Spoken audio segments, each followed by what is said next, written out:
दोस्तों Radhe Radhe. Monika biology classes में आप सभी का हार्दिक स्वागत है। कैसे हैं आप सब? आशा करते अच्छे होंगे।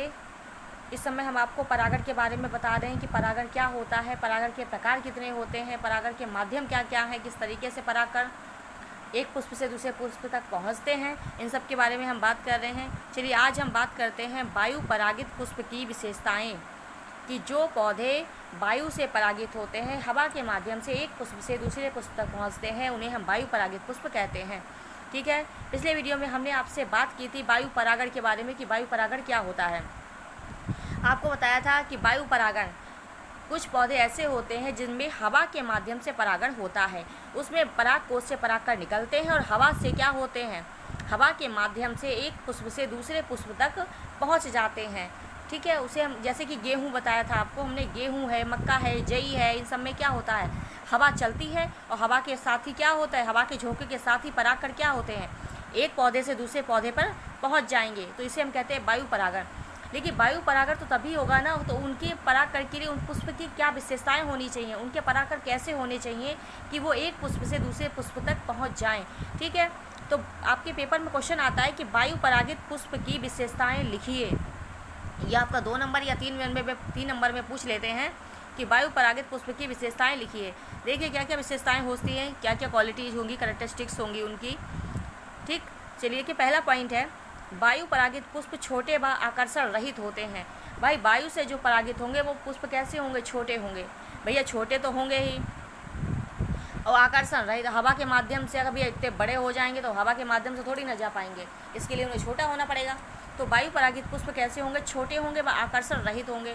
भैया इनके लिए आकर्षण रहित ही ठीक है, क्योंकि हवा से जो एक स्थान से दूसरे स्थान पर पहुँचेंगे, इनके लिए क्या हुआ, सुंदर होना ज़्यादा ज़रूरी नहीं है कि हम बहुत भैया ब्यूटीफुल हैं, क्या करें, इतने ज़्यादा ब्यूटीफुल हैं कि हमको कीट देख के आकर्षित होगा। भैया कीड़ा तो यहाँ पे है नहीं जो आकर्षित उसको करेगा, कीड़ा तो आकर्षित कर नहीं रहा है। जब कीट आकर्षित नहीं कर रहे तो उन्हें आकर्षण की ज़रूरत नहीं है ना।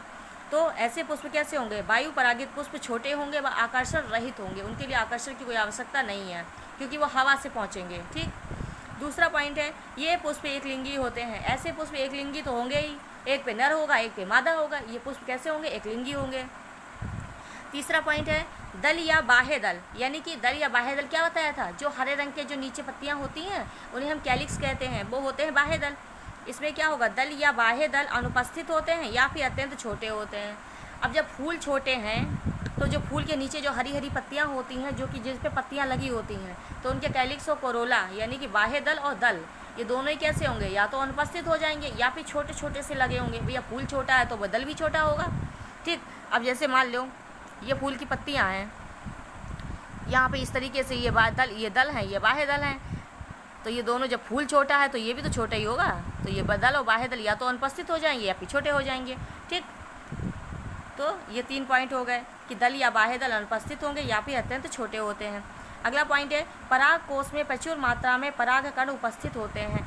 अब देखो परागकण जो बनेंगे पराग कोश के अंदर वो बहुत ज़्यादा मात्रा में बनेंगे, क्योंकि हवा से जब पहुँचेंगे ना, तो हवा से बहते बहते तो तब पहुँचेंगे ना कि आधे से ज़्यादा तो वो रास्ते में ही टूट के ख़त्म हो जाएंगे। भाई हवा का झोंका जब आएगा तो आधे तो उसी जगह पे पता लगा हवा चली, यहाँ से उड़े, यहीं पता लगा यहाँ से उड़ नहीं पाए, यहीं गिर गए, फिर इतनी दूर से भी यहाँ पे गिर गए।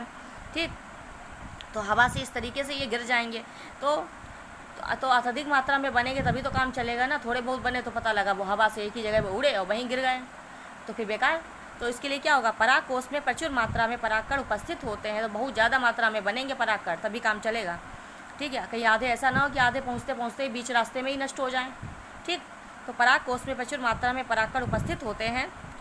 अब कैसा होगा अगला पॉइंट, परागकण छोटे होते हैं। अब भैया परागकण तो हवा से उड़ेंगे तो छोटे ही होंगे, बहुत बड़े हो जाएंगे तो उड़ कैसे पाएंगे, उड़ेंगे हवा से तो हवा भैया इतना भारी सामान तो उड़ा नहीं पाएगी कि भैया परागकण इतना भारी है, उसको उठाया पता लगा यहाँ से उड़ा यहीं टपक गया, तो क्या फ़ायदा इससे।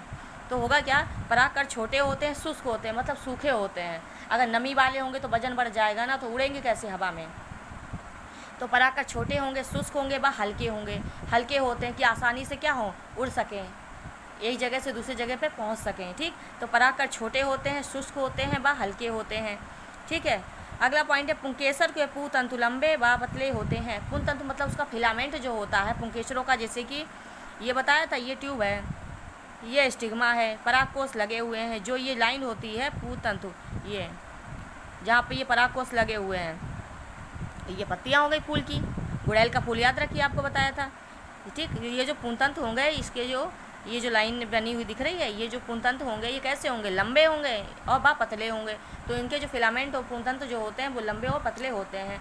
तो वायु परागित पुष्प की विशेषताएं हैं बेटा। यहाँ से आपका 3 नंबर का क्वेश्चन बनता है, टिप्पणी करके क्वेश्चन बनता है, आप इसे तैयार करिए, ठीक है। कि वायु परागित पुष्प की क्या क्या विशेषताएं हैं, आपको समझाई हैं कि वायु परागण क्या होता है, उसकी क्या क्या विशेषताएं हैं, कैसे कैसे परागकण होंगे, छोटे होंगे, आकर्षण रहित होंगे, एक लिंगी होंगे, ठीक है। दल बाह्य दल अत्यंत या तो छोटे होंगे या तो अनुपस्थित हो जाएंगे। परागकोश में प्रचुर मात्रा में परागकण बनेंगे। परागकण छोटे व शुष्क हल्के होंगे। पुंकेसर के पूंतन लंबे व पतले होंगे। तो ये है इसकी वायु परागित पुष्प की विशेषताएं, आप इन्हें तैयार करिए। आशा करते हैं आपको हमारा वीडियो अच्छा लगा होगा। अगर आपको कहीं पे कोई डाउट हो, कोई परेशानी है, ना समझ में आ रहा हो तो कमेंट करके ज़रूर बताइए। धन्यवाद।